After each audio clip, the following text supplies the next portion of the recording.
Hi, I'm Bryce Crittenden. Hi, I'm Caroline Land, and welcome back to EPL's Overdue Finds. Caroline, I'm excited today. I'm so excited. So today we are talking about the best items, really the best of 2019. Can I confess something to you, Bryce? Sure.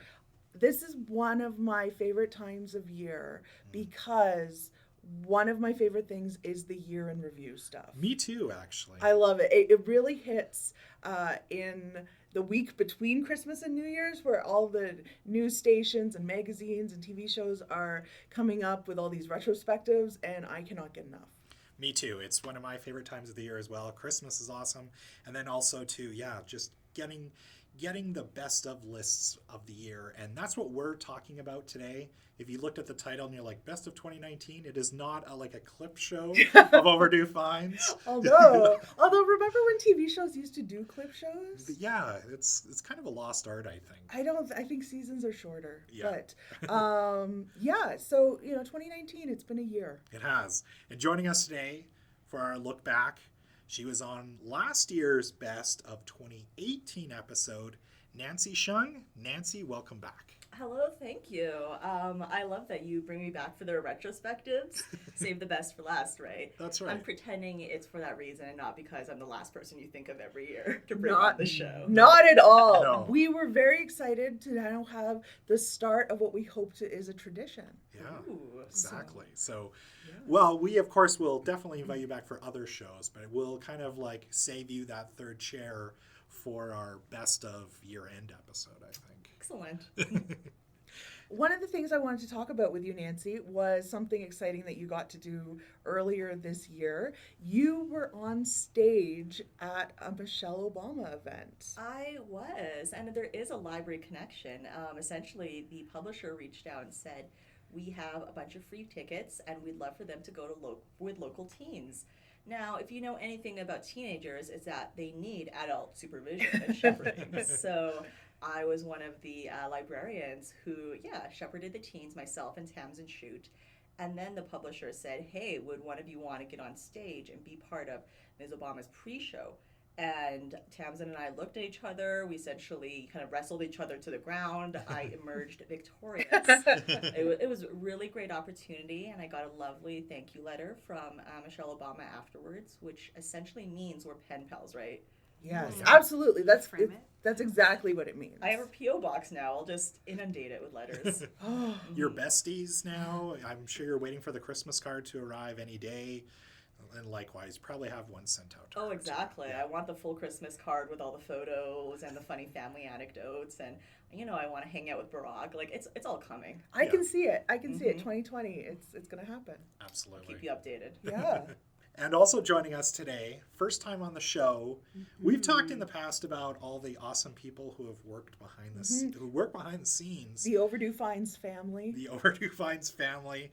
One of those members of that family is our other guest today, Hayley Redpath. Hayley, welcome. Hello. Thank you for having me. So you are one of the editors Yes. who works behind the scenes.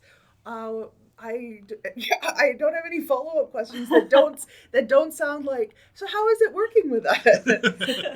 I'm the one that makes you sound good. I say that all the time because it is the truth.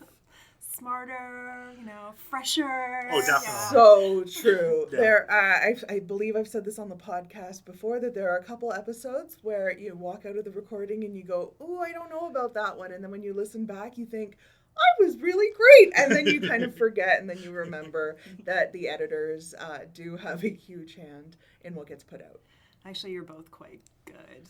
And there are rare instances where I need to cut out little bits and pieces. So, well, thank you very much. And Yeah. we're very excited to have you on the show because you've been working with us for, I want to say it's actually been a little over a year now, kind of editing a lot of our episodes. So it's great to finally have you on.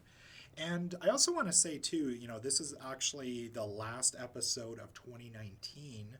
And I just want to give a quick shout out to everybody who's listened to the show over the last year. And thank you so much for everybody for listening and sending us feedback and sending us tweets and all that great stuff. Yes, thank you. This is actually normally where we would talk about our overdue finds, but this whole episode really is kind of like a giant overdue finds. Yeah. We're just going to talk about stuff. We are. We're just going to talk about stuff. We're going to break things down today. So if you remember our best of 2018 episode, it's going to be very similar to that. We're going to kind of cover each different, I guess, category of stuff that you can borrow with us here at the library. And today we are actually going to start with books. And Nancy, we're going to start with you. Do you have a favorite book that came out in 2019? I would say I had many favorites, but one I read recently and highly recommend is Will My Cat Eat My Eyeballs by Caitlin Doughty. So Caitlin Doughty is a mortician in LA, and she's written several books about what it's like working in the funeral home business and kind of demystifying death. And so Will My Cat Eat My Eyeballs is a collection of questions that she's received from kids when she goes and does school tours. And, you know, kids have the best questions. So one of them is, if I die and no one finds me, will my cat eat my eyeballs? Spoiler, yes, actually. If your pets are hungry enough, and they have to start anywhere on your body, apparently your eyeballs and your lips are the softest and most nibbleable, best parts to nibble for your pets. So they will start there first. Lots of other great questions like what would happen if an astronaut died in space? After my grandma's cremated, can I keep her skull? Like lots of really weird, bizarre questions about death and dying. And it's really funny and just really, really fascinating. It's inspired by children. Is it written for children? I would say it's more of a teen and adult focused book in its writing, but the creativity of children's questions really comes through. Another thing I learned was I'd heard a lot about how planes have like a body cupboard. So if you die in a plane, you essentially get shoved into the cupboard so that you don't frighten other passengers. But actually a lot of the newer models of planes coming out don't have a body cupboard because every square inch of a plane could be a seat to sell. Yeah. So now if someone dies on a plane, they'll often just leave them in a seat and throw a blanket over them. So you could be the person just sitting beside the dead person with a blanket. This is why I love nonfiction, because it kind of just peels back these pieces of our world, of our life that you might not think about. Hayley, what have you enjoyed this year? There's a few titles, but I think I'm going to talk about this one called Over the Top, A Raw Journey to Self-Love. So have any of you watched Netflix series Queer Eye? Yes. Yes? I'm familiar with it. So it is a memoir by Jonathan Van Ness. So he's sort of the effervescent, super positive grooming expert on the show. And so this is actually his memoir about his life from early childhood to present day. So he does talk about, the auditions for the Netflix show. But most of it is spent talking about his, his raw journey. The title's really apt. He has been through lots of stuff. They always allude on the show that, they all have histories, but he sort of really delves into it. He talks about his disordered eating. He's been through sexual abuse, his sex and drug addiction. He also has an HIV diagnosis, which he talks about in the book and sort of clears up a lot of the misconceptions. So it was a lot heavier than I was expecting, especially for this character who seems totally like bubbly on the show. You don't often hear people talk about themselves in a really vulnerable way. And he puts himself out there, and he doesn't always look good. And that was really appealing. I thought about Caroline a lot when I was reading it. It's because he references U.S. figure skating a lot. He and Michelle Kwan are like besties. Yes, yeah. Yeah. He talks about her and gymnastics as well. So he balances the heavy stuff with lots of humor and his, quirky way of talking. He says honey a lot. Does it read like he talks? Yes. Well, so I actually listened to the audiobook. I was going to ask that too. So I highly recommend listening that way. Because you get to sort of hear his inflection and the way he talks about it, and it's a lot more intimate. But it sounds like he kind of puts it all out there on the table and is very open and honest. Yeah, he definitely lays it out there. He also makes it clear that, these are still things that he might struggle with. Like he's at a really good place and he feels good about himself, but, your history follows you and that people don't just suddenly overcome everything and they're okay. Sounds good. So my book, it was tough. It was a little tough coming up, not with books I want to talk about, but with books I haven't already talked about, which is, I guess, one of the things when we share every other week our finds. So anyone who's listened to basically any episode of the podcast this past year has probably heard me gush about Chop Suey Nation and Moon of the Crusted Snow. So those are kind of on my list. But another newer favorite I want to talk about is Royal Holiday by Jasmine Guillory. And it is a romance that is set in England at Christmas time. It was inspired loosely by Doria Raglan, who is Meghan Markle's mother, and the story of the first Christmas when Meghan and Harry were engaged. The Queen invited Doria Raglan over to England to spend Christmas with them, which is not something that's normally done. So Jasmine Guillory was looking at kind of this idea of like, well, what if a 50-something black woman from Oakland went over to England, found some very smart, very attractive, very like cultured black man working for the Queen, and they fell in love from these different worlds. So in the book, she's not like the princess's mother. It's the princess's dresser's assistant's mother. So there are a couple it's a little, which then you don't have to be so concerned about like protocol and everything, but there's a ton of protocol. And like this is a book where I was gushing about it because I'm like, they flirt with each other by sending notes via like messenger, by which I mean a guy running back and forth between like the administrative building and then the cottage where they're staying. Everyone behaves like an adult. There's tension, there's stuff they have to overcome, but none of it is like drama for the sake of drama. It all comes out of people being like responsible adults. So it's a very responsible, very proper adult romance. Well, that sounds interesting. It's funny because around the time of recording this, a lot of the Hallmark Christmas movies are out. Yeah. And Cheryl has made me watch my fair share over the last few weeks. Yeah. So yeah, I'm totally getting that Hallmark Christmas vibe with it. It absolutely is. Like, he introduces her, he shows her around. They ride horses at one point. Then she, decides to maybe spend a little more time in England so they can get to know each other.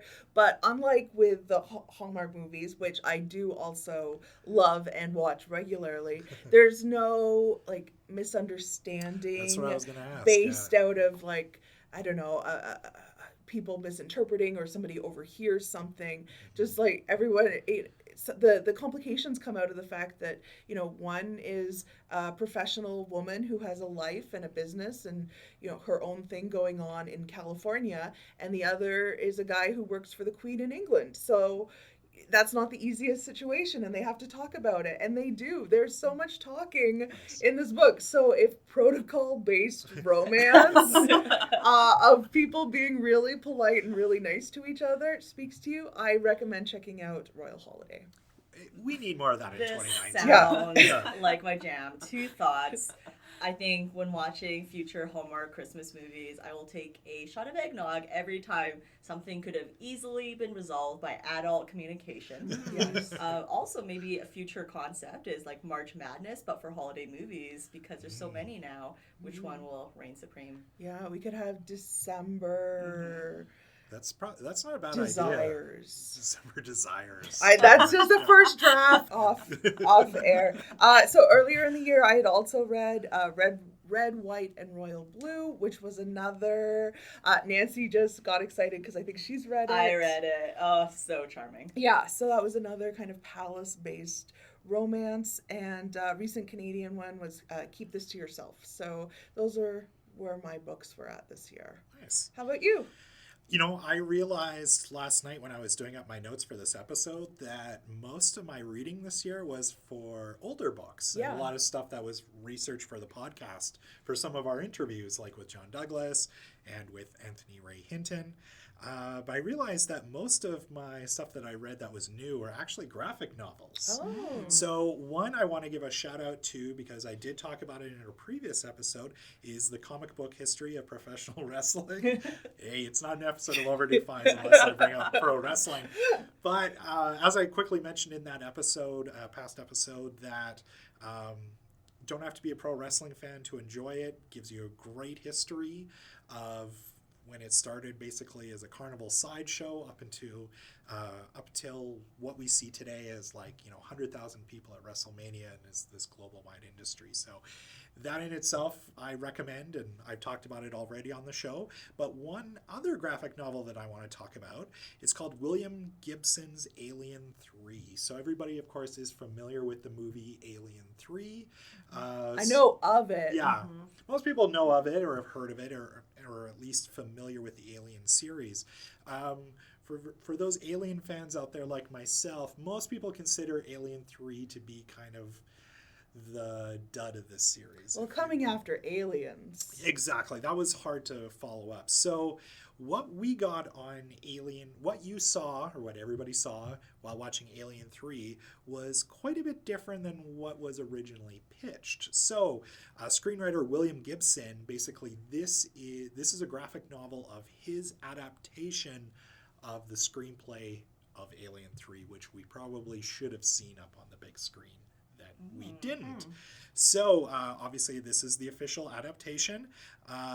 Basically what happens is it takes place, of course, right after the events of Aliens, which everybody loves.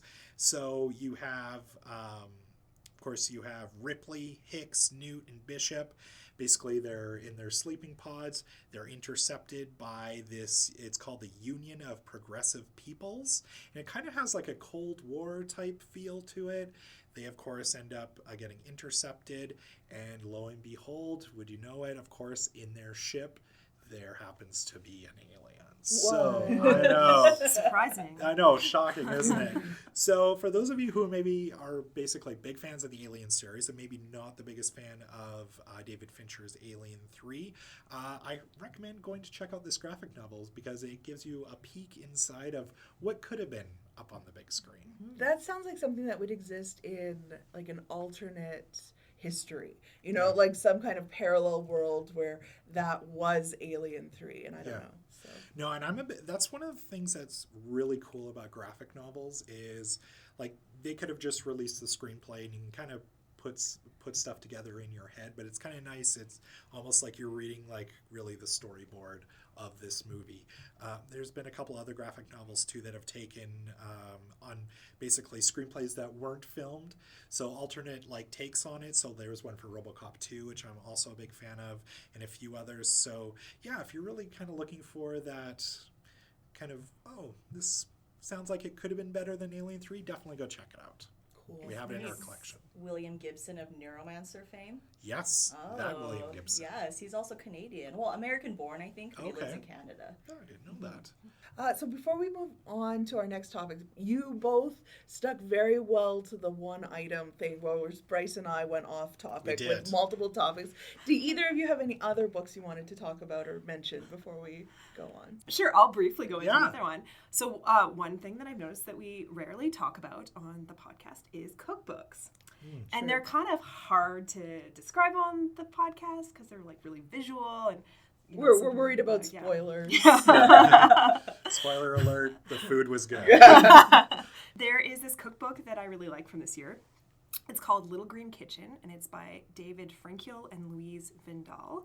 And so they're Swedish bloggers, and this is actually their 5th cookbook. And I think this one will be popular with people because it's a family-oriented cookbook. But I don't have kids, and I still like it. So it also has general appeal. So these bloggers, they have a child, a 3-year-old, an 8-year-old, and a 4-year-old, and their kids have given the thumbs up on all of these recipes. They're vegetarian-based, but they're quite kind of weird and inventive. And one thing that I think will be appealing to people is that there's a whole section on making lunch bowls, like things that are easy to hold and eat. They have 2 recipes that I really, really liked. One was a crispy paper rolls, And so they use rice paper rolls, but which they stuff with veggies and other things. And then they do a wash of egg and yogurt and bake it. So it's like crispy. It's like a way you don't usually eat them. And then they also have an energy bean bar, which are, Bryce is looking at me like, oh, gross. Maybe they should rename that one. They're so good. They kind of taste like an Eat More. I peanuts. love Eat More. You can't taste the kidney beans at all. And it's packed with protein and fiber. It's really chocolatey and delicious. That reminds me. Bryce, try it. That makes me think of the episode where Homer Simpson is trying to climb the murder horn, and they just like they use the awesome power of apples. To make the energy bars. Yeah. Except it's mostly filled with like Chinese newspapers. Yeah, which is not happening in this cookbook. No. So yeah, well, I think it's an important thing that the recipes have been tested with the thumbs up from kids, because as we know from our earlier episode this year when we had kids on the podcast, they don't hold back with their opinions. Yes. Well, as somebody who is a little bit of a finicky eater myself, hey, if kids gave it a thumbs up, maybe there's some recipes in there that I can try. Yeah, my non-vegetable eating husband likes the recipes. There you go. Oh, perfect. Nancy, was there anything else you want to give a shout out to? Well, when Hayley started talking about cookbooks, it reminded me of one that I've been reading recently, which is Shane Chartrand's Tata. I'm actually not completely sure how to pronounce it, but it's kind of mix of fine dining combined with his indigenous roots. So this is definitely a cookbook that I cannot cook anything from because my skill level is not up there. But it's really interesting to see traditional indigenous cuisine remix fine dining setting and reading the story behind all the recipes and why these are local ingredients that indigenous communities have been, eating for hundreds and thousands of years, and how we can make them into dishes. It's just it's a visual feast. So I've been really enjoying that one, and so our talk about cookbooks just reminded me of that. And then another book I want to recommend is this has been a great year, I would say, for children's and middle grade graphic novels. So one of my favorite that I read is Mariko Tamaki's Laura Dean Keeps Breaking Up With Me. And it's a graphic novel story about a girl who is in love with Laura Dean. They're dating kind of, when I was going to say, when you're that age, but this is still my life now, where it's like, are we in a relationship? Are we not? And it's about how Laura Dean, at the end of the day, isn't really that healthy for her and is not a great fit. So learning how to kind of look beyond this one relationship and really kind of strengthen her other bonds and the things that her friends are going through. So it's just a really nice graphic novel that touches upon a lot of issues that both teens and adults face in their relationships. I will also add a thumbs up for Laura Dean, the book, not the person, although she's still figuring herself out. So, but it one of the things that I think that book does a really good job of portraying and left me thinking about was what we often think of as romantic, and how often that maybe isn't the healthiest thing around, having a relationship filled with drama and, grand declarations, and, maybe it, should be more about protocol and being responsible and having healthy conversations. But the art was amazing and really good, really interesting book. So we've talked on the podcast in the past about how Bryce and I aren't always the most up-to-date on recent music releases. I think that's fair to say. Oh yeah, that's definitely fair to say.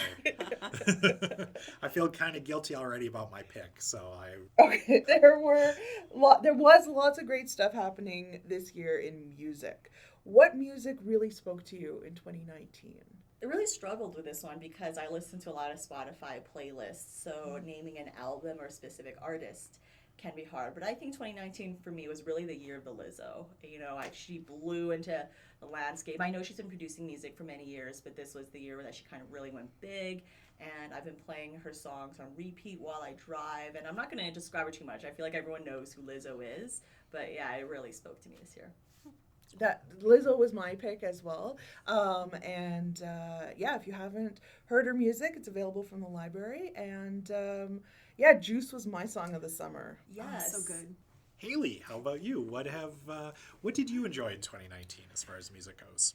Well, there were a couple things. Sharon Van Eaton, she does this album called Remind Me Tomorrow. So she's kind of electro pop, almost like, I would say accessible art pop or indie pop. I'm not very good at describing music. Yeah, what are labels? I usually describe them in ways that places I would listen to this. So I would listen to this sort of like driving in the dark or dancing in the dark, doing anything in the dark. Fumbling for the light switch. She's sort of like a singer-songwriter, and she has this, probably her most accessible song on the album is called 17, and it has sort of this like reckless feel. So she sings about being 17, and she really has this great way of capturing exactly what it's like to be 17, for me at least, sort of like being wild and free and not really caring, but also being really insecure. And so that one I would definitely recommend to check out. On a side note, she made this album while she was pregnant and going to school and starring in the OA. So she's one of the abductees on the show, and I think she has a little song in the show as well. So maybe that'll be your convincing thing to listen to the album. And then I also have Taylor Swift's Lover, and this is my total guilty pleasure. I like Taylor Swift. Partly because she's an interesting lyricist, but mostly just because I love the drama. All the stories behind the songs. Every song is something dramatic and something that's happened in her life, or someone she's fighting with, or someone she's dating. So I get hooked that way. It's like a little soap opera. Bryce, how about you? So I'm going to have two picks here again. Okay. I know I'm breaking the rules, but there's a reason for that, because Caroline, kind of near the top here, you mentioned that we're not always up to date on really new popular music. We appreciate the classics. We do. We appreciate the classics. So one of my albums that I'm going to recommend this year, I talked about before on a previous episode about the art of the movie soundtrack, and it's almost kind of lost. The director who does it the best is Quentin Tarantino. So I really this year enjoyed the Once Upon a Time in Hollywood soundtrack. Basically, Tarantino always puts together the best soundtracks. I always look forward to them. Great music from, especially on this album, obviously from the late 60s. There's some stuff on here that I'd never heard before, such as Good Thing by Paul Revere and the Raiders. Now, I had heard of Paul Revere and the Raiders, and of course they just kind of looked like kind of a Monkees gimmicky band from the 60s. Of course, everybody's dressed up in their as kind of those Boston Raiders type thing. They were actually a pretty solid rock and roll band in the late 60s. And then also too, some other good songs on there. Of course, there's Hush by Deep Purple, which everybody's heard, and Brother Loves Traveling Roadshow by Neil Diamond. So if you want to get like a really interesting mix of music from the 60s that maybe weren't all the biggest hits, check out Once Upon a Time in Hollywood soundtrack. I like this loophole you found where you can talk about old music Yes. while still staying on topic. It was released in 2019. Yeah. So I will recommend a new, like an actual new album that was released in 2019. The album is called All the Feels, and it's by an indie pop band by the name of Fitz and the Tantrums. So I hadn't really heard of them until a few months ago. I was playing NHL 20 and a song came up called I Just Want to Shine. I was like, hey, that's a pretty good song. Look them up, and yeah, that whole album is really good. It's actually really good. Hayley, as you described earlier, kind of the best way to describe music is, where would I be listening to this? This is great driving music. Okay. Fits in the Tantrums. All the Feels, we have it in our collection. Go check it out. My pick was Lizzo. Loved her. One of my favorite moments from her this year was when she was performing at an awards show, and her performance was like, the aesthetic was inspired by Sister Act 2. And that just spoke to me. Yeah. And then another pick that I had was a late entry onto this because I just saw the show at the end of November, but I have been listening to the Six soundtrack non-stop. Yeah, and that's playing right now at It the... ended. Yeah. So Six it started kind of as like a fringe play in England, crossed over. It's heading to Broadway. I think it's going to be a breakout hit. It tells the story of the 6 ex-wives of Henry VIII, and each of the queens get their own moment to shine. They all have their own songs. It's kind of done as an electric pop concert with different variations of styles. So one of the queens sings in kind of like is Shakira-esque. Another is like a Britney, Ariana Grande type. So each of the queens has their own kind of moment in the spotlight, and the music, the message, all of it, I'm just obsessed. So yeah, go check it out. We have the CD in our collection. They were here in Edmonton performing at the Citadel. I think they're in St. Paul now. And it's, Edmonton is getting this kind of reputation as, Hadestown was here, Six performed here, and watch for it kind of, I think, hitting big next year. That's awesome. I love hearing that, especially the last few years, these soon-to-be Broadway hits kind of play here in Edmonton first, and we get a taste of that. That's cool. 2019 was also a big year for video games, including some highly anticipated sequels. Nancy, I know you're a big gamer, so what were some of your favorite video games this year?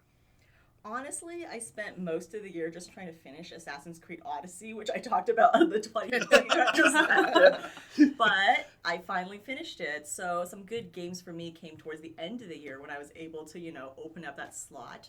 I would say my favorite game of the year is probably The Outer Wilds by Obsidian, who made the Fallout New Vegas game. So if you're into Fallout New Vegas, which in my opinion, and it should be everyone's opinion, the best of the entire Fallout series, you'll like Outer Wilds. It takes place in space. You're a colonist who, when traveling to the colony, something bad happens to your spaceship, and everyone on the spaceship is kind of frozen. They're just in stasis, but you are revived, and you have to search for a chemical to revive everyone else on the spaceship. And it's just like, it's really great. It's actually quite a short game, and I think that's kind of a pushback against the mega long games of recent times, where maybe quantity becomes more of a selling point than quality. But The Outer Wilds, I would say, took me about 25 hours to finish, and just really funny dialogue, really great characters, really great writing, kind of tight, compact,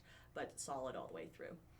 Interesting that you brought up Fallout, obviously. So I have to ask, because it got not a lot of people were enjoying it this year. Did you play Fallout 76? No, once I heard there were no NPCs, although they're adding them now, but once I heard the game launch with no NPCs, I was like, what? It's just I have to interact with other human beings. Pass. No. And just so that I know, when my mom asks, NPC is non-playable character, or is a non-player character. It's essentially the people you talk to in the game that are written the computer and not an actual fellow human being. We also had reached out to a few people on Twitter as well, just to kind of get people's feedbacks, because I know, Caroline, you're not a big gamer, are you? No, I desperately hoped that one of my iPhone app Match 3 games had come out this year, and none had. So I do not have anything to add, other than I would say that my favorite video game this year was Red Dead Redemption 2, because everyone talked about it, and I really liked listening to their relationship with their horse. Yeah, there was lots of, I'm going to play Total Geek here, because that was my pick for the best of 2018 episode, but most people, and I will say myself included, I played Red Dead Redemption 2 for most of 2019 as well. But yeah, lots of people, interactions with horses, lots of fun videos too of people just going up and petting dogs in the game. I'm still kind of playing it as well. So it's definitely a fun game. And Hayley, are you a gamer at all? No, I got nothing. Does Sudoku count? Yeah. Sure. I love watching games, and I love watching the progression of games. So some people did share some of their picks with us on Twitter. My friend in one of my fantasy hockey leagues, Henry Ski, he sent me a note, and he said that not done yet, but so far Fire Emblem, Three Kingdoms, Control, and Star Wars Jedi Fallen Order are in my top 3. I've heard surprisingly good things about Fallen Order. Me too. I think because the Star Wars games haven't always had the best track record. Now, I'm not playing it personally because it has a lot of puzzles in it, and I do not like puzzles in video games because I don't really like thinking very hard. If I can't punch my way through an obstacle, I'm not into it. But I've been told by friends who like that sort of thing that it's quite excellent, and the lightsaber combat is very good. That's what I've heard too. I'm same way. I've been kind of turned off of the Star Wars games the last few years just because the quality has kind of dipped a little bit, but I've heard nothing but great things about that game. And also on Twitter, Brian Featherstone, he said, also kind of mentioning or I guess echoing what Henry just said, Control was fantastic. Dropped you into the story and you had to learn about the world by exploration, also combat. And he also said speed dating for ghosts this year too. He said that it has some downloadable content coming out, and the game is a different but fun way to look at afterlife dating. Have you played that one, Nancy? I have actually. Yeah. It's a PC game. I love dating sims. It's just a total weakness of mine. It's essentially a romance novel in video game format, and speed dating for ghosts is very good. I love the title. Yeah, me too. So my personal favorite game, though, of 2019, I really enjoyed playing Red Dead Redemption 2 for the vast majority of this year. But Borderlands 3, and this actually is a game that we talked about a little bit on our Kids Pop Culture Confessions episode. So our guest Declan, he had just started playing some of the Borderlands games, and he was super pumped up for this one. So Declan, if you're listening, I hope you got to play the game, and I hope you've been enjoying it as much as I have, because it's just this is a game I've been waiting for since 2012, which was when Borderlands 2 came out. We have it in our collection. It's pretty much available on all major systems. But basically, it's just a big open world kind of RPG, blast your way through stuff. It's like an RPG, but you really don't have to think at all. You kind of get to customize your weapons. There's interesting people that you get to interact with. And if there's levels that are a little hard for you, you can hop online and play co-op with people from all over the world. So Borderlands 3 is fun. Good. I'm glad that after you were waiting so long for it, that it was a positive gaming experience for you. It absolutely was, and I'm looking forward to finally wrapping up Red Dead Redemption 2, so I can devote a little bit more time to Borderlands 3, probably over the holidays. Maybe we can talk about it in our best of 2020 episode. Yes, definitely. We'll bring it back up again. So we've come to one of my favorite topics, which is movies. Hayley, what were some of your favorite movies or TV from 2019? So I actually struggled with this a lot because there was tons of 2018 movies and TV series I loved, and then 2019 not as much. But one that I was really, really excited about and like patiently waited for to come out was The Dark Crystal, The Age of Resistance. So it's a Netflix series. It's the prequel, supposed to be the prequel to the 1982 film Dark Crystal, which was a Jim Henson production, made with puppets. It's set in the land of Thra. This series was so good. They did a wonderful job of sort of recreating the feel of the original film. The puppets look very similar. The voices are almost the same. The scenery is amazing. You can keep watching it over and over again and notice little tiny details everywhere.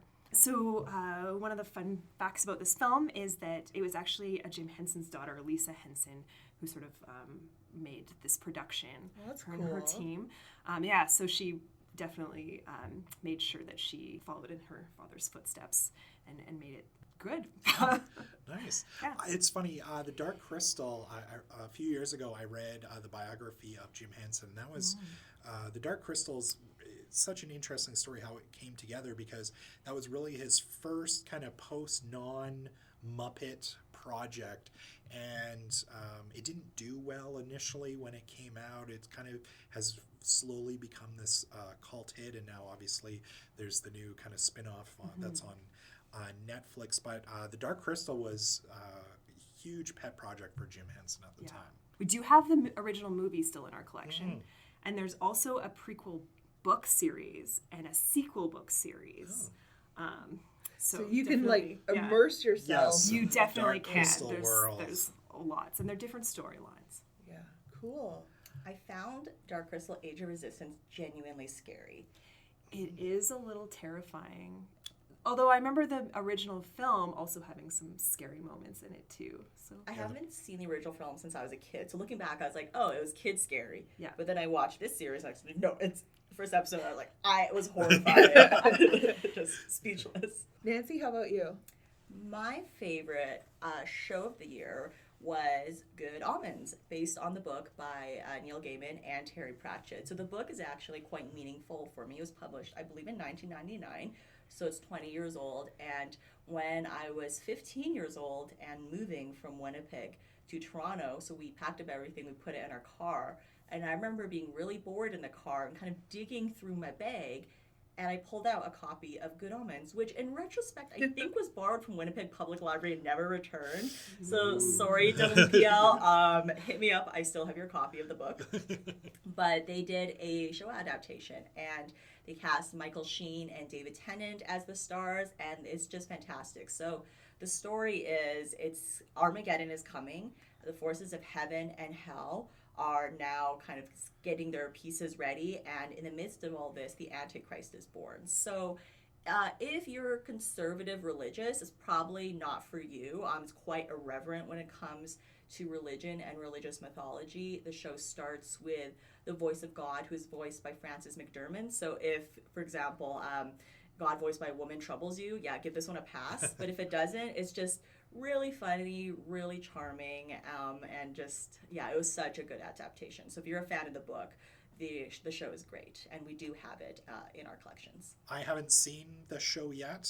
Last year was really cool because I got to spend a little bit of time with Neil Gaiman when he was here presenting at EPL, so that was really neat. And I know he was signing a bunch of copies of Good Omens, and I remember because it was an Amazon Prime show, and I remember seeing commercials for it all over the place. I haven't had a chance to watch it yet, but that reminded me to check that one out. Have you seen it, Caroline? I have not. I also have not read the book. I feel like this is a confessions episode all of a sudden. Yeah, me too. Well, it's interesting because the book came out in 1999, so there's kind of a Cold War era feel to it, but they've updated it more for the show. So that I think that was one of my concerns, because the book is 20 years old and kind of references a very particular political climate that wouldn't quite translate well. But they managed to make it work. Nice. Yeah. Caroline. Yeah. I'm really curious about your pick here.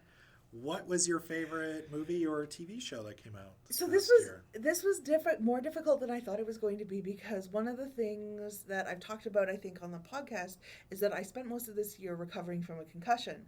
And one of the things that was very difficult for me was that I had to stop going to see movies in the theater for most of the year, because just the scale of it, the noise, the lights, basically everything involved with going to see movies in public was detrimental to my recovery.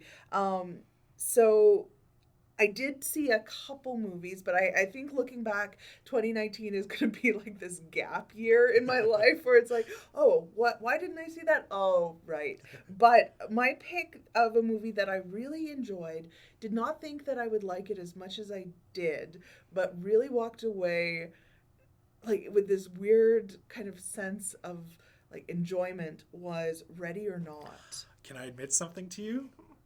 That was on my long list. Yeah. It's like in my top 3 this year. Same here. If you're going to ask me what the best movie I saw, I was going to say Ready or Not. Yeah.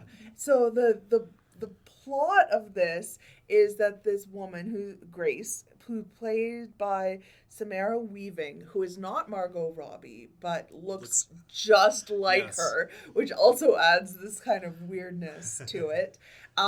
She is marrying her boyfriend. She marries into his family. He's kind of been estranged from his family, but it's really important to her because she grew up without a family to have this big wedding, to have this relationship with them. So they get married, and then it turns out there's a wedding night tradition that the family has, which is that they all have to play a game. And it can go very well if you draw a fun card for what they're going to play, or it can go very wrong, which it does when it turns into a life and death stakes game of hide and seek. I agree. It's such a fun movie. You know, I guess from the trailers, it kind of makes it look like a suspense thriller, and it kind of is. But I almost looked at it as more of a really dark comedy. Yes. It's very funny. It's just very entertaining. It's, you know, if you're looking for something to watch with a bunch of grown-ups over the holiday season, and really without somebody being uncomfortable with any other scenes, this is a great movie to watch. I think there's been a real lack lately of horror comedies. Yeah. And so Ready or Not kind of slid in, being like, it's horrifying, but it's also very, very funny, genuinely funny. Yeah. This movie actually reminded me a little bit of Cabin in the Woods from a few years ago. I had that vibe when I was leaving the theater. It wasn't quite what you were maybe expecting it to be, but it was just a very pleasant surprise, and definitely one of my favorite movies from this year as well. Yeah, another one I wanted to mention from earlier in the year was Us. I thought Lupita Nyong'o did an amazing job. Winston Duke was really enjoyable in this movie. Elizabeth Moss, actually, too. Her performance in it was fantastic. And so another one from Jordan Peele, kind of in a horror vein on that. But movies are hard because, you know, we're recording this in advance of when you're listening to it. So we still have a full month left of the year, and so many great movies get released in December that it feels like a little premature almost to say what our favorite movies might have been. Just a little bit. One movie, I really want to see it. I didn't get a chance to go this past weekend, but it looked like it kind of had a little bit of a Ready or Not vibe, is Knives Out. Has anybody seen it yet? I have No, not. I'm very excited to see it. Same. I have a feeling we'll be talking about that movie on a future episode. Yeah, that's okay. Yeah. So my favorite movie this year, it was a very controversial movie when it came out. It ended up being I don't want to say it was the highest gross, I think it was one of the highest grossing movies of the year, most profitable comic book movie ever, and that's The Joker. Todd Phillips' origin story of the Joker. Has anybody else seen it this year? I have not. I've seen clips of it. Yeah. This movie was, of course, controversial because it was really glamorizing. A lot of people felt like it was really glamorizing kind of like the idea of the loner vigilante. Granted, some people can definitely walk away with that from the movie. For me, Joaquin Phoenix's portrayal of the Joker to me is up there with Heath Ledger's, and I know when this movie came out, a lot of people are like, there's no way you're going to top his performance. I don't think it necessarily tops his performance.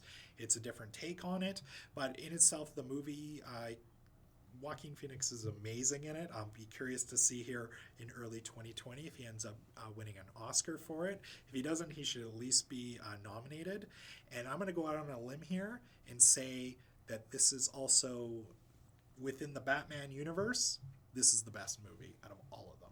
Wow. Bold statement. Yeah. Yes, very bold statement. Can't wait to see all the at Bryce. Yes. Yeah. I'm on Twitter at Chris, so you can send your hate my way.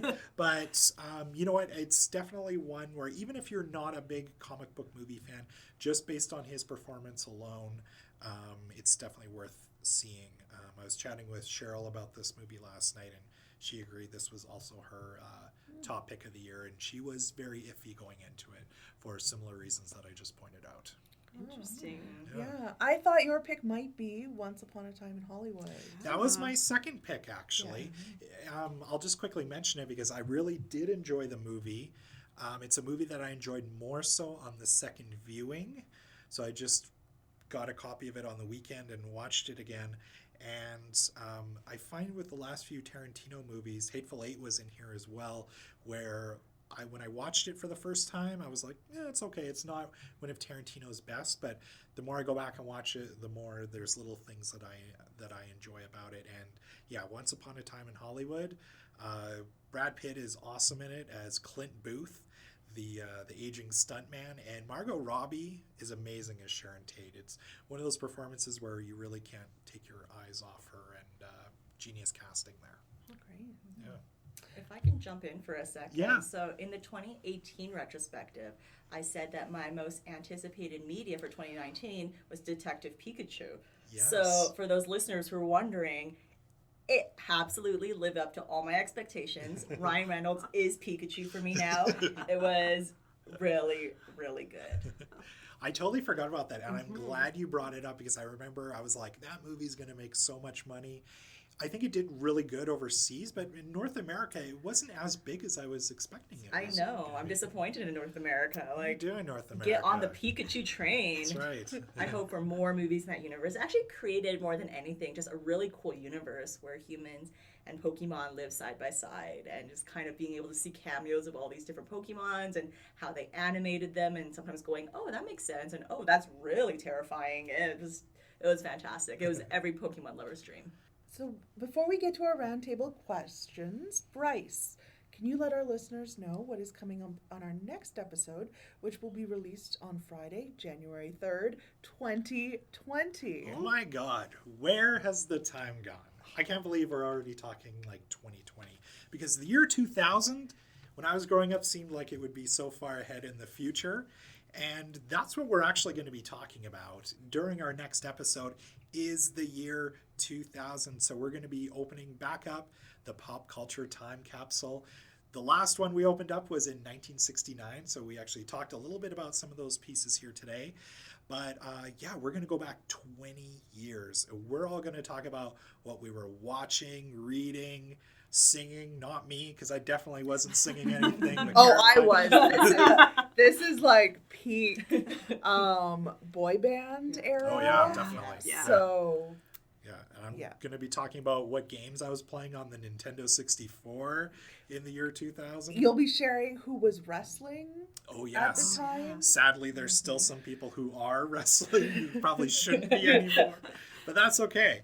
All of us are going to find out what we were enjoying back 20 years ago. I feel so old. So joining us will be two librarians joining us for the first time, Carol Ma, Cassidy Monroe, and we're going to dig deep into the not-so-ancient history of the year 2000. I'm really excited. Yes. I'm pumped to listen. I can't believe it's been almost 20 years since I was crawling underneath my computer, unplugging it for Y2K. Oh, Yeah. 20 years ago. Yeah. Because we thought that, the world was going to end. Yes. We're here, though. Yeah, we are.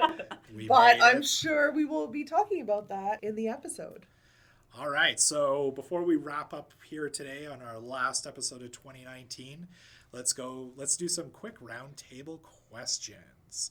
So, Nancy, I'm going to start with you, either personally or professionally. What was your favorite moment of 2019? I know you talked about a big one earlier in the episode with the whole Michelle Obama thing, but was there anything else that may have topped that? I mean, I don't think anything can top that, Yeah. but professionally, this has been a really fun year. I started as one of the associate managers for the Enterprise Square branch downtown, and as a result, I've been really quite involved in the move back to the Stanley Gay Milner Library. So, although fun may be asking too much, it's been really interesting ordering all the furniture, wandering around the construction site, looking for all the storage closets, identifying where garbage cans will go. Not exactly glamorous stuff, but it kind of makes me feel like I'm in a giant real-life version of The Sims where I'm kind of designing a library, and it's been really cool. And totally necessary, because if you open without garbage cans, that's going to be a problem. Exactly. So yeah, when you see a garbage can at the Stanley and Milner Library, think fondly of all the staff members whose work went into picking it, installing it, positioning it. Nancy wandering around with a hard hat on and trying to figure out where stuff goes. Hayley, how about you? Did anything stand out for you this year in 2019? So it's funny, I was trying to think of this, and there's lots of like sad things that have happened to me this year and some like things that I should talk about, but the thing I'm actually most proud of is bringing back 10 pounds of mochi from Japan when I went there recently. So I have an obsession with mochi, and there are about 16 different kinds, but my favorite is this one called kiri mochi, and it's this sort of like hard block of pounded rice, sort of dehydrated, but it's the most amazing thing. So you can bake it, grill it, fry it, and it oozes like cheese. It's so delicious, and you can serve it savory or sweet. And I used to have a hookup here in Alberta where I could find it, and I haven't been able to get anything. The one store in Calgary that sold it has stopped stocking it.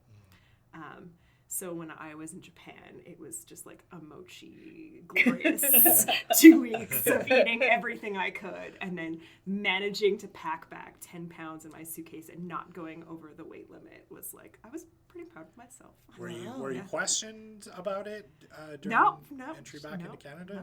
No. One of my favorite shows to watch on TV is Border Patrol, and I'm always interested by the food that people try and bring back from other countries, and sometimes it's allowed, and other times it's not, but that obviously there's no issue with that. So I'm a little curious about mochi with cheese. I don't think of that as a traditional mochi combination, but oh yeah, it well, it melts like cheese. Oh, like, it melts like melty. cheese. Okay. But actually, one of the ways I do serve it is I'll do cheddar on top, okay, and then a little bit of soy sauce, and then I wrap it in a nori. Interesting. Wrap, and it's delicious. I guess so, listeners, if you know a hookup, please. So if you know, make my ear. So if you know of a local hookup for that, email us at podcast@epl.ca, and we will get it in Hayley's hands and make sure we do that. So even if Hayley has to meet you in a parking lot in the middle of the night and you pull it out from your trunk, that's okay, right? I'll bring cash. Yeah, cash only, no questions asked. Podcast@epl.ca. Caroline. For this question, I went super cheesy, and it was joining the podcast. My first episode was the March Madness episode. Right. I was a guest last year in 2018, but the March Madness episode was my first as a co-host, and it's just been really great. I've been having a blast, and I'm so thankful that I get to do this, and I'm really looking forward to all of the episodes we have planned for 2020. We do. We have some fun episodes planned coming up, and it's been a blast having you on the show. So it's been a great fit, and that's definitely also been a highlight for me this year as well. Having Caroline come on as co-host of the podcast.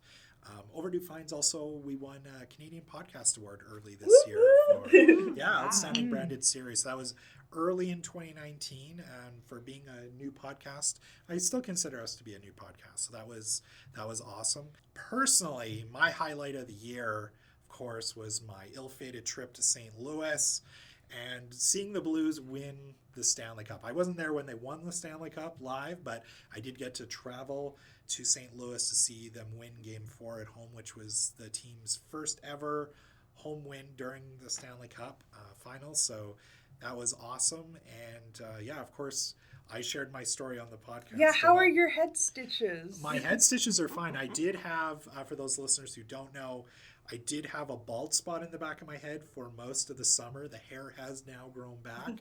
When I got my hair cut, you can see it a little bit more, but the head's doing fine. And for the full story, go back. I think it's our road trip. It was our road tripping episode, and you can go hear all the gory details, how I had to visit the emergency room in St. Louis and get 6 staples in the back of my head. So it's a good episode. But St. Louis won. St. Louis won the Stanley Cup. Yeah, it was just that whole month of June was crazy, and Cheryl doesn't let me out of the house anymore because of it. Just joking, of course. So no, it was great. So our last question here: what release are you most looking forward to in 2020? I feel like I have to go first because I'm worried that Bryce is going to use this pick. Okay, go for it. So I'm actually really excited about Ghostbusters 2020. Oh, no, that wasn't my pick, but I forgot about that. That's a good one. Yeah, so I'm a big fan of sci-fi and anything cheesy from the 80s. So it's like the perfect combination. It was actually shot, or it just wrapped up. It was shot in and around Calgary, and I have a lot of friends who've worked on the production, which is kind of fun. Yeah, it's supposed to be a sequel to the first 2 films, so they've sort of like left the third one out. And it stars a lot of the original cast. So it's got like Sigourney Weaver, Annie Potts, Ernie Hudson. And it's supposedly about a family that moves back to a small town and covers secrets about their family history and the town's history. Yeah. Looking forward to that movie too. I think it's out this summer, I want to say.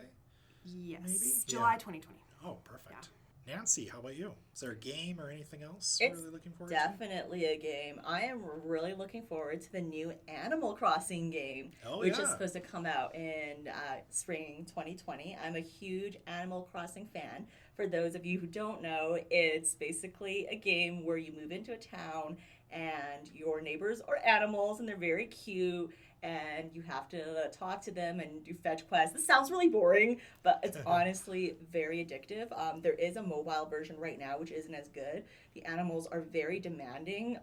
You kind of feel like they're taking advantage of you because in order for them to visit you, they have requests like, find me 5 cherries. And you think like, I don't want your company that much that I'm going to find 5 cherries for you. But I'm very excited for the next console version. Mm-hmm. Caroline, how about you? I have 2. The first one is the web comic /book release of the conclusion of Check Please by Ngozi Ukazu, which is a kind of graphic novel web comic about a guy's hockey team that has a former figure skater on it. It's in like a Harvard-esque New England setting, and I'm really looking forward to the conclusion of that story. And then also, I think it's 2020. It keeps getting pushed back. So this might be my most anticipated for a couple of years, but we'll see. And that's the Picard series. Oh, yeah. Yes.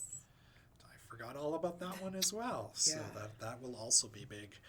I've got a couple. One is Fargo Season 4. I'm not sure when it comes out in 2020, but Fargo's a series we've talked a lot about in this show, especially the earlier episodes. Chris Rock is starring in it.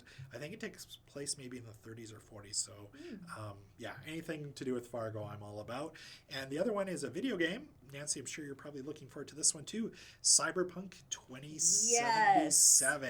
Looks like an open world Blade Runner type game, or even like Grand Theft Auto, but set way in the future, and it's got like flying cars and everything. It looks really cool. Keanu Reeves is in the game, I think. Yeah. So it's made As by... Keanu Reeves in the future. Pretty much. He's just immortal now. He will look exactly the same in the year 2077 as he does now. So Yeah, it's made by the same company that made The Witcher 3, which I have a lot of opinions about, but that's neither here nor there. But I'm really excited for Cyberpunk 2077. So unfortunately, we're running out of time. Thank you to both of you for joining us. You guys had some awesome picks. And of course, we will have a list of everything that we talked about. Yeah, like I said at the top, I just really love hearing what people liked, and I definitely have some things to check out on my own to read or watch list. Thanks so much for having us. Mm-hmm.